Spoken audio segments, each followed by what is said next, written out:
Voici le dernier moment de Georges Perec. Avant de mourir, il a laissé derrière lui une énigme qui a choqué le monde littéraire. Personne ne parle de cette scène obscure, mais elle semble avoir mis fin à une partie de son parcours créatif pour toujours. Derrière le sourire discret de ce génie des mots se cachait une lutte silencieuse, un combat intérieur marqué par la mémoire, la perte et une quête incessante de sens. Né en 1936 à Paris, fils d'immigrés polonais et survivant de la guerre, Perec a façonné son identité littéraire comme un puzzle de souvenirs éclatés. Avec La vie mode d'emploi, son chef-d'œuvre labyrinthique, il a transformé un immeuble parisien en un univers total, révélant la mécanique intime de l'existence humaine. Mais derrière ce triomphe se cachait une zone d'ombre, un mystère que même ses proches n'ont jamais entièrement compris. Selon certaines sources non officielles, au cœur d'une période de crise, l'écrivain aurait été victime d'un terrible accident, une chute vertigineuse qui a laissé planer le doute entre accident et acte désespéré. Était-ce un simple faux pas ou le geste d'un homme hanté par ses démons? Le silence qui entoure cet épisode nourrit aujourd'hui les spéculations. Dans ce récit, nous allons explorer non seulement le génie de Perec, mais aussi les ombres de son histoire, ses succès, ses douleurs cachées, et cette chute mystérieuse qui continue d'alimenter les rumeurs. Le destin d'un écrivain qui a transformé la banalité en art et la douleur en chef-d'œuvre. Georges Perec, né en 1936 dans le 20 arrondissement de Paris, est l'un des écrivains les plus singuliers et énigmatiques du XXe siècle. Fils d'immigrés juifs polonais, il perd son père au front en 1940 et sa mère, déporté à Auschwitz, ne reviendra jamais. Ce traumatisme originel, cette perte irrémédiable, infusera toute son œuvre comme un parfum d'absence et de mémoire fracturée. Perec grandit au sein d'une France qui pense encore les plaies de la guerre, dans un pays où les ombres du passé coexistent avec la reconstruction et l'élan de la modernité. Cet héritage de douleur et de silence le pousse à inventer des univers littéraires où le quotidien est examiné comme sous une loupe, où chaque détail devient une pièce essentielle d'un puzzle existentiel. Au cœur de la vie culturelle parisienne des années 1960 et 1970, Perec se distingue par son appartenance au groupe Oulipo, ouvroir de littérature potentielle. Un cercle d'écrivains et de mathématiciens obsédés par les contraintes et les jeux de langage. Avec un humour discret et une rigueur quasi scientifique, il réinvente la narration. Son roman La vie mode d'emploi, 1978, une fresque monumentale décrivant les appartements d'un immeuble parisien, est l'exemple parfait de cette ambition. Un livre conçu comme un puzzle, une mosaïque de récits où l'invisible et le banal prennent des dimensions poétiques. Pourtant, derrière ce succès, Georges Perec est un homme fragile, souvent isolé. Sa notoriété ne masque pas son sentiment de vide, cette impression d'être toujours au bord du précipice. C'est justement cette image du vide qui reviendra dans les récits de ses proches.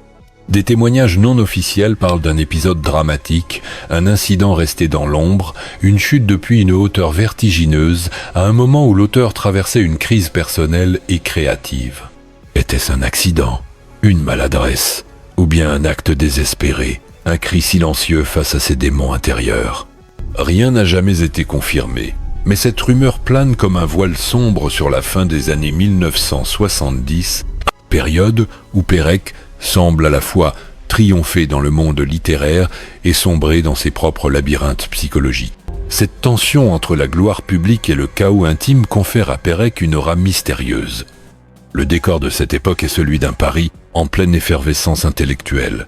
Café littéraire, débats d'avant-garde, montée des mouvements contestataires. Dans cet univers en mutation, Perec observe tout avec l'œil du collectionneur d'instants, notant les fragments d'un monde en perpétuelle recomposition. Mais la mécanique froide de ces jeux d'écriture cache souvent une grande vulnérabilité. Ses amis racontent qu'il pouvait passer des nuits entières à fixer des murs vides, comme pour y deviner des traces de sa propre mémoire perdue. À travers cette deuxième partie, on comprend que l'histoire de Georges Perec ne peut pas se résumer à ses succès littéraires. Elle est traversée par des ombres, des rumeurs et des secrets. La fameuse chute évoquée par certains témoins, qu'elle soit réelle ou symbolique, semble représenter l'instant de bascule d'un auteur qui jonglait entre la clarté de son art et les ténèbres de son passé. C'est ce contraste saisissant qui sera au centre de notre récit. Un écrivain adulé qui, Derrière la façade d'un maître de la contrainte, cachait une fragilité humaine bouleversante. L'histoire de Georges Perec prend ici une tournure dramatique, comme un roman dans lequel l'écrivain devient le protagoniste de sa propre énigme. L'intrigue commence par un moment qui aurait pu sembler banal. L'écrivain en retraite, sur une île méditerranéenne, travaillant sur de nouvelles notes, se perd dans ses pensées. Puis survient l'événement initial, un incident dont personne ne parlera jamais officiellement. Selon plusieurs récits indirects, c'est durant une de ces périodes de doute, au milieu des années 1970, que Perec aurait fait une chute spectaculaire, une véritable dégringolade, qui symbolise à la fois un effondrement physique et un abîme intérieur. Ce n'était pas la première fois qu'il traversait des turbulences personnelles. Depuis la parution de Les Choses en 1965, qui lui valut le prix Renaudot, Perec avait vu sa notoriété grandir. Mais avec elle, la pression créative augmentait. Le succès de ses expérimentations littéraires, notamment son roman Sans la lettre U, La disparition, l'avait projeté au sommet d'un courant avant-gardiste, mais aussi dans une spirale de questionnements existentiels. Que restait-il à inventer après avoir repoussé les limites du langage ? Comment donner un sens à une vie qui lui semblait parfois chaotique et morcelée, comme les cases d'un puzzle ? C'est là que les rumeurs surgissent. L'épisode de la chute, dont certains affirment qu'il eut lieu dans une maison en bord de falaise, d'autres dans un immeuble parisien lors d'une soirée agitée, reste nimbé de mystère. Certains proches parlent d'un simple accident, un pas mal calculé sur un balcon étroit. D'autres, plus sombres, évoquent une crise profonde, une tentative d'en finir avec les fantômes du passé, ces souvenirs de guerre et d'orphelinat qui le hantaient encore. On raconte qu'après cet incident, Perec aurait brûlé plusieurs carnets de notes, comme pour effacer les traces d'un moment où son génie vacillait. Pourtant, au lieu de sombrer, Georges Perec se relève. De cet épisode nébuleux, il tire une force créatrice nouvelle. C'est précisément après cette période de crise que germe l'idée de La vie mode d'emploi, ce roman puzzle qui sera son chef-d'œuvre. On raconte qu'il aurait confié à un ami « J'ai compris que je devais tout reconstruire ». Comme si chaque pièce de ma vie était une pièce de l'immeuble que je décris. Ce projet titanesque devient pour lui une manière de remettre de l'ordre dans son chaos intérieur, de donner sens à l'accident, qu'il soit réel ou métaphorique. Le scandale, s'il y en a eu un, fut soigneusement étouffé. Les médias de l'époque se concentraient sur le génie de Perec, pas sur ses failles. Mais dans les coulisses, les discussions allaient bon train. Était-il encore l'homme jovial qui aimait les mots croisés et les contraintes littéraires ? Ou bien était-il devenu un écrivain hanté, en équilibre fragile entre la vie et la mort ? La vérité semble se situer entre les deux. Ses lettres personnelles de l'époque laissent entrevoir une immense fatigue, mais aussi une lucidité terrifiante. Tout s'effondre, écrivait-il, mais je continue à assembler les morceaux. Ce point culminant, la chute suivie de la résurrection artistique, sera aussi celui qui forge sa légende.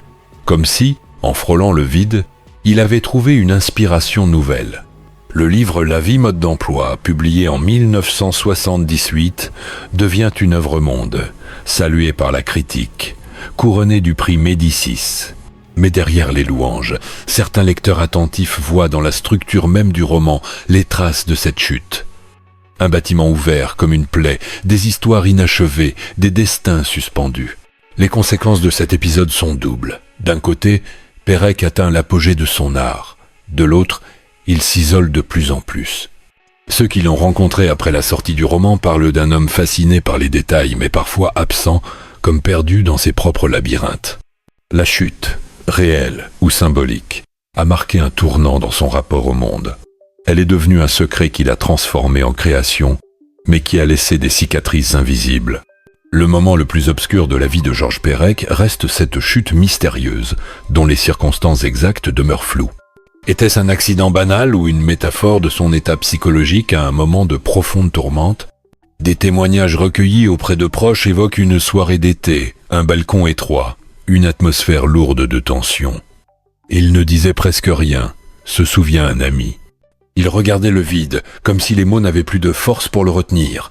Ce récit, jamais confirmé par des documents officiels, nourrit l'idée que Perec traversait alors un point de non-retour. On raconte qu'après sa chute, il aurait erré, blessé, avant d'être recueilli par des amis qui décidèrent de garder le silence par respect pour sa vie privée. Dans les coulisses, cet événement s'est doublé d'un bouleversement émotionnel intense. Le génie ludique de Pérec, capable de transformer un immeuble parisien en théâtre de sans-vie, dissimulait une fragilité extrême. Il avait perdu très jeune ses repères familiaux et portait en lui la trace des absences. Un père mort au front, une mère déportée. Cette mémoire déchirée transparaît dans ses œuvres, mais aussi dans ses confidences les plus sombres. Dans une note retrouvée parmi ses carnets, il écrivait « Je tombe souvent dans des trous invisibles. Ce ne sont pas les marches qui manquent, c'est moi qui n'ai plus de sol sous les pieds. » La presse, pourtant friande de scandales, ne s'empara jamais de cette histoire. Peut être par respect, peut être par ignorance. Ce sont surtout les rumeurs, colportées par le cercle restreint des amis de l'Oulipo, qui maintinrent le secret. Certains affirment que cet incident fut le déclencheur de son obsession pour la reconstruction, cette volonté de recomposer la réalité comme un puzzle. La structure de la vie mode d'emploi, avec ses 99 appartements décrits pièce par pièce, serait née de cette expérience. Un désir de remettre chaque morceau de sa vie à sa place, comme pour conjurer la chute. La vérité noire, si l'on peut l'appeler ainsi, est que Pérec vivait sur une ligne de crête. Il oscillait entre le jeu et la douleur, entre le rire discret et la mélancolie profonde. Ses amis se rappellent un homme charmant, drôle, mais capable de longues absences de regard, comme perdu dans une pensée qu'il ne pouvait formuler. Ce contraste fascinait autant qu'il inquiétait. Un membre de l'Oulipo aurait dit « Georges n'écrivait pas seulement des livres, il essayait de recoller les morceaux de son existence. » Les médias qui finirent par évoquer ce malaise, bien après sa mort, le firent avec une certaine retenue. Les lecteurs, eux, furent bouleversés par la découverte de cet envers du décor. On parlait d'un écrivain, architecte de l'invisible, capable de voir dans chaque détail la preuve de notre fragilité collective.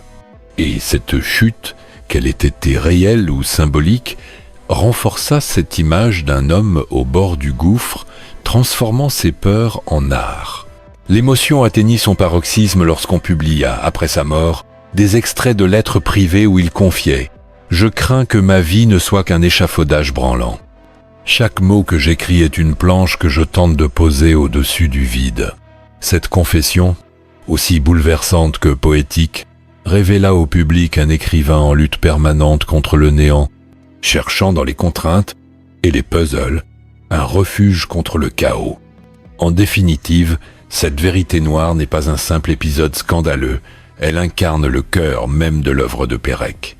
Derrière les jeux littéraires, il y avait une question fondamentale. Comment survivre à l'absence? Comment raconter le monde quand on a grandi au milieu des silences? Sa chute, si elle a bien eu lieu, devient le symbole de cette quête désespérée. Et peut être cela qui continue de fasciner. La conviction qu'un grand écrivain peut transformer ses fractures les plus profondes en un langage universel. Dans notre série Mythes et secrètes, Georges Pérec occupe une place unique. Il n'est pas seulement un auteur parmi d'autres, mais un créateur de monde, un architecte de l'ordinaire qui a su transformer le banal en chef-d'œuvre. Pourtant, ce génie littéraire s'accompagne d'un mystère profond, ses silences, ses blessures invisibles, et cette fameuse rumeur d'une chute dramatique, qui donne à sa légende une aura presque tragique. Notre avis est que cette rumeur, qu'elle soit véridique ou exagérée, révèle quelque chose de fondamental sur la personnalité de Pérec. Ses œuvres, notamment La vie mode d'emploi, sont construites comme des labyrinthes complexes, des puzzles où chaque pièce semble à la fois essentielle et manquante. On ne peut pas ignorer le parallèle entre cette construction littéraire et la reconstruction intime d'un homme marqué par l'absence, qui tente de donner un sens à ce qui ne peut pas toujours être expliqué. Ce qui rend Pérec si fascinant, ce n'est pas seulement son esprit joueur ou sa virtuosité formelle, mais cette impression constante qu'il se cache derrière ses mots, qu'il dissimule des blessures profondes sous des jeux d'écriture. C'est ce mélange de rigueur et de fragilité, de contrôle et de vertige, qui donne à son œuvre une intensité rare. La fameuse chute, réelle ou métaphorique, n'est-elle pas l'image même de ce vertige? Nous pensons que le secret de Pérec réside dans cette tension permanente. Il voulait tout comprendre, tout classer, tout nommer, comme pour conjurer l'oubli qui avait avalé une partie de son histoire familiale. Ses contraintes littéraires, écrire sans la lettre E, décrire un immeuble pièce par pièce, n'étaient pas des caprices formels, mais des tentatives de maîtriser le chaos du monde.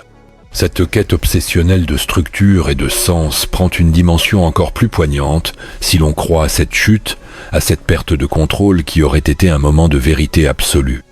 Et vous, qu'en pensez-vous ? Croyez-vous que l'épisode de la chute soit un simple mythe, né du besoin de donner une explication dramatique à un génie tourmenté ? Ou bien pensez-vous que cette rumeur dévoile une facette méconnue de Pérec, celle d'un homme en lutte contre ses fantômes ? Laissez-nous votre opinion. La vérité sur Pérec n'est être pas dans ses mots, mais dans les silences entre ses lignes. Il y a des histoires qui ne sont presque jamais racontées, parce qu'elles semblent trop fragiles ou trop mystérieuses. Celle de Georges Perec fait partie de ces récits voilés par le temps et la pudeur. Aujourd'hui, en évoquant la rumeur de cette chute, nous ne cherchons pas à ternir la mémoire d'un écrivain de génie, mais à révéler la complexité d'un homme qui a vécu entre les ombres et la lumière, entre la douleur et l'invention. Pérec nous a appris à regarder les choses les plus ordinaires, comme des trésors cachés, à trouver dans chaque détail du quotidien une poésie silencieuse. La vie mode d'emploi reste un monument littéraire, non seulement par sa construction brillante, mais aussi parce qu'il renferme une part de l'homme derrière le texte, ses peurs, ses souvenirs, ses fragments d'âme. On ne peut s'empêcher d'imaginer que la chute, qu'elle soit factuelle ou purement symbolique, a été l'un de ces moments où le monde intérieur de Pérec a croisé de manière brutale le monde réel. Aujourd'hui encore, en relisant ces pages, on sent la trace de ce combat silencieux. Chaque mot, chaque description d'appartement, chaque petit objet oublié dans un coin de meuble semble dire « Regarde, tout cela a une histoire, tout cela est vivant, même si personne ne le voit. » Pérec a donné une voix à ce qui, autrement, serait resté muet. Il nous laisse en héritage une œuvre immense, où le jeu et la mémoire s'entrelacent pour former un testament littéraire unique. Sa disparition prématurée, en 1982, ne fait qu'amplifier le mythe. Un écrivain au sommet de son art, parti trop tôt, laissant derrière lui des énigmes que l'on ne résoudra jamais entièrement. Il y a des histoires qui n'ont jamais été racontées, mais maintenant, vous les connaissez. Et à travers ce récit, c'est comme si nous avions retrouvé un fragment de la vie de Georges Perec, un fragment qui continue de briller, fragile et fascinant, dans le cœur de tous ceux qui aiment les mots, les souvenirs et les mystères.